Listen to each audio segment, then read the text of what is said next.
just freezing my face on the weirdest things. I just thought I'd pop on and have a conversation about one of the frameworks that I use as I'm learning new things. So one of the most common patterns that I see coming to play is people thinking they're not good at something and then beating themselves up and feeling bad about themselves and taking it really personally. What I notice in myself is there are moments where I can do that, and I've certainly done it in the past and I can relate to it. In the moments where I'm creating success in something new, I'm not focused on my feelings. I'm focused on the facts and the processes and the strategies and the habits and the steps. Hey, Colette. Hello. So there's this difference between thinking around this is when we're not good at something new, when it's unfamiliar, generally we're going to feel bad. How we respond to that, or if we even allow that into our awareness, will shape our willingness to persist and to continue taking action. So some of you will know I've been learning to solve the Rubik's Cube and playing. I don't have one handy. I was going to show one off. What I've discovered with that is that it's not me that is. When I pick up a Rubik's Cube and I don't get, I'm just going to move closer to my internet. When I pick up the Rubik's Cube and I don't get the results that I want, it's nothing to do with me personally. It's simply that I'm not following or don't yet know the steps, the process to follow, the strategy, the algorithms, and it's the same in anything.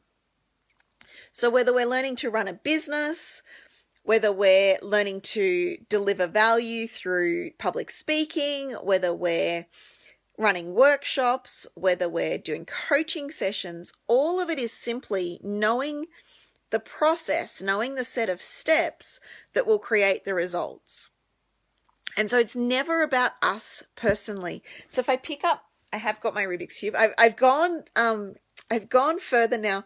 So I kind of got bored solving the regular one because I know the strategy now. I know the process. I know the steps.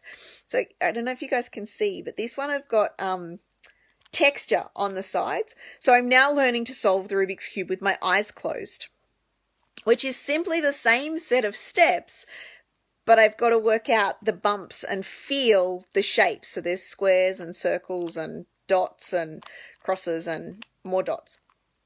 And then the flat ones. When I picked it up, I couldn't feel, like I'm not attuned to it. It's new and it's different for me to see through my fingers, for want of better language. And it didn't feel good because I wasn't good at it. If we buy into that feeling, this doesn't feel good, therefore I shouldn't do it, we'll never get good at anything. In the beginning, it's not going to feel good. So my rule around this for myself is that until I'm good at it, I don't get to decide if I like it or not. And I focus, instead of how I feel about it, I focus on, am I following the steps? Am I following the process? In the beginning, that means you're going to need to find the steps in the process. The Rubik's Cube was really easy because I could just Google how to solve a Rubik's Cube, and the algorithms are all there and the steps are there to follow. When I follow the steps consistently, I achieve the results. The same can be said of business, of relationships, of anything we're doing. When we know the steps to take, when we know the process, we can create success. So it's never about us as individuals or people or anything to do with us. It's simply, are we following the steps to success? Are we following what other people do? Everything is a step to success. Running a business has multiple. So solving the Rubik's Cube, which I think is really cool, has 7 algorithms. If you learn those 7 algorithms, you can solve any Rubik's Cube. 43 billion combinations, but you know the algorithms, you can solve any shuffled Rubik's Cube in the 3x3. For each different sized Rubik's Cube, you get different algorithms. It's the same in business and marketing. It's just that they're not a 7-step process, like a 7 algorithm process. There's multiple steps in that. If you find the person with the success that you've got and you elicit the steps that they took and the process that they followed, find their strategy, you too can create success. So I just wanted to pop on and just bring home that it's not the feelings that we need to focus on when we're learning something new, it's the facts. Factually, are you following the steps to success? Have you found and identified the steps to success? In the beginning, when you start doing something new or unfamiliar, it will often feel bad. Nobody, or maybe not nobody, most people don't like making mistakes. Most people don't like not getting it right. Most people don't like, it doesn't feel good. But we can choose to focus on that feeling bad and feeling inadequate and feeling shit, or we can focus on the strategy. We can focus on the steps. We can focus on the facts. When we focus on the facts, so in the beginning when I started solving the Rubik's Cube, I wasn't achieving success.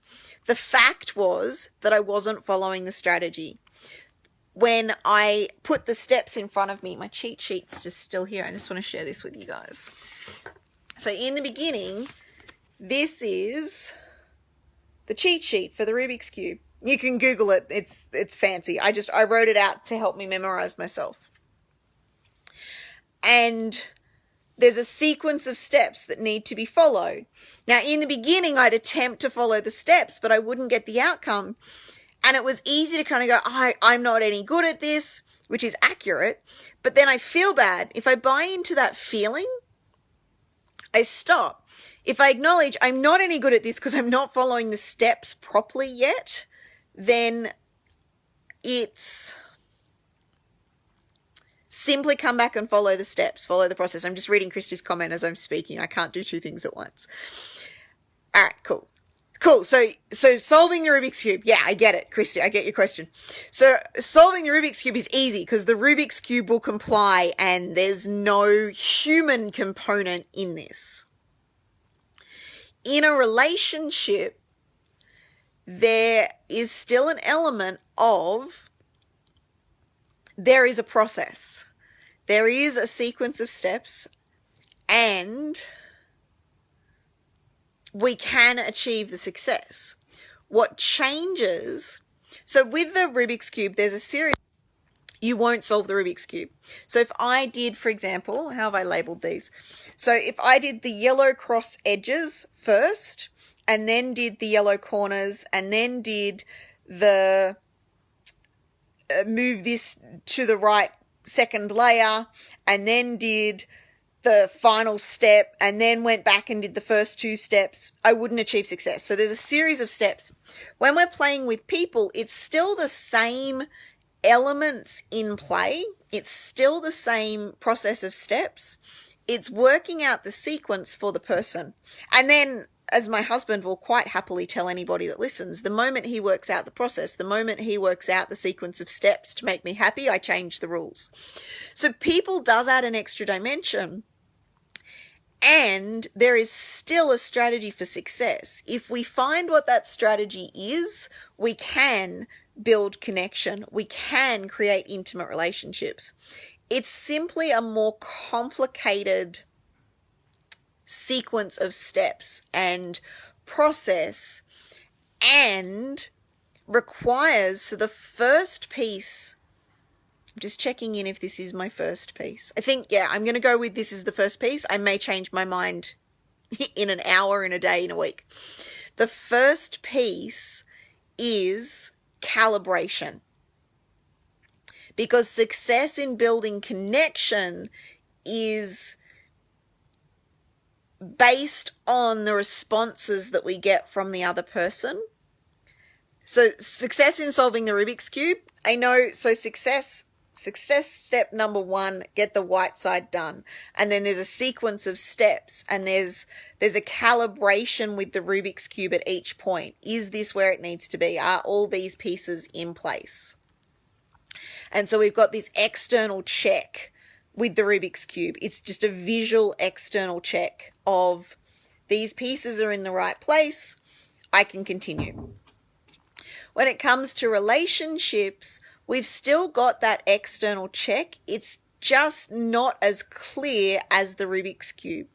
So we need to learn to calibrate the people and know what that means and find the questions to ask so that we can calibrate, okay, where are we right now? So for example, in a sales conversation, I have a 6-step process that I move people through. It's not scripted because while there's the 6 steps, like the 6 algorithms or the 7 algorithms for the Rubik's Cube, there's elements that I'm calibrating in people that I'm talking to in the moment. It's the same so I could definitely pull out a process and a sequence of success steps for having an orgasm, and having an orgasm with your partner concurrently, which involves 2 people playing. There's a sequence of steps and calibration that needs to come to play. So the first step in relationships, whether it's parenting, because none of the children read the parenting manual, whether it's relationships with an intimate partner, sexual partner, whether it's relationships with good close friends, whether it's relationships with clients, all of them have the same sort of sequence. Everything in my world is a strategy. And it's not just my world. Everything is a strategy. Excuse me, itching my nose. My apologies. So everything in my world is a strategy, and everything in the world is a strategy. There's a sequence of steps. If one person can create a strong, healthy, functional, intimate relationship, anybody can if they find the series of steps. It is slightly more complicated than solving a Rubik's Cube. It is still the same process. When we embrace following the strategies, and I suggest in the beginning, as you learn to follow strategies and you learn to navigate your relationship with using processes, steps, and strategies, do it with something simple like the Rubik's Cube, or like a jigsaw puzzle, or like anything that doesn't involve another person, basically. And then when you're used to following the strategies, then you can start adding in the human component. I trust that helps, Christy. I haven't seen any more comments come through. I don't know if that's that you've stopped commenting or that Facebook's eating them. So my point, whether it's with people, whether it's with Rubik's Cubes, in any moment when we're learning something new, we can focus on our feelings, and generally that will have us bail. It doesn't feel good to do things we're not good at. As a massive generalization, generally it doesn't feel good to do things we're not good at. Or we can focus on the facts, and the fact is that there is a strategy for everything. If we follow the strategy, we will create success. So we can be consumed by our feelings, which will generally lead to giving up, quitting, walking away. Or we can focus on the facts. Great idea, Christy. We can focus on the facts and acknowledge it's not us that sucks. It's not us that is flawed. It's simply our strategy. Our strategy needs revising. Find the person with the successful strategy. Find out what their strategy is, follow the strategy, you too can achieve the results. Something like the Rubik's Cube is a great place to start because it is inherently simple. It's complex and there's a series of algorithms, but knowing that we can create success following a strategy is our first step to this. And the Rubik's Cube absolutely is a great example of this, and it's something we can do that doesn't have, like, it's simply follow the steps, you'll solve the Rubik's Cube. It can be done, if you Google the steps, you can solve a Rubik's Cube in under about 15 minutes following the steps. And so, yeah, it gives you that sense of success. You then know you can follow strategies. You'll uncover a ton of stuff about how you respond, whether you focus on feelings, whether you focus on facts, and so many other things. We've been loving the Rubik's Cube in the Design Your Success group mentoring. All of my clients got Rubik's Cubes, and we've been unpacking our responses to this in the Design Your Success group. If you want to learn more about that, let me know. If you want to unpack whether you're coming from feelings or facts and how to make that shift. I'd be more than happy to have a conversation with you around that. Have fun with this, and I look forward to hearing about the strategies you start creating success with. You're amazing. Thank you so much for watching. I look forward to connecting soon. Bye.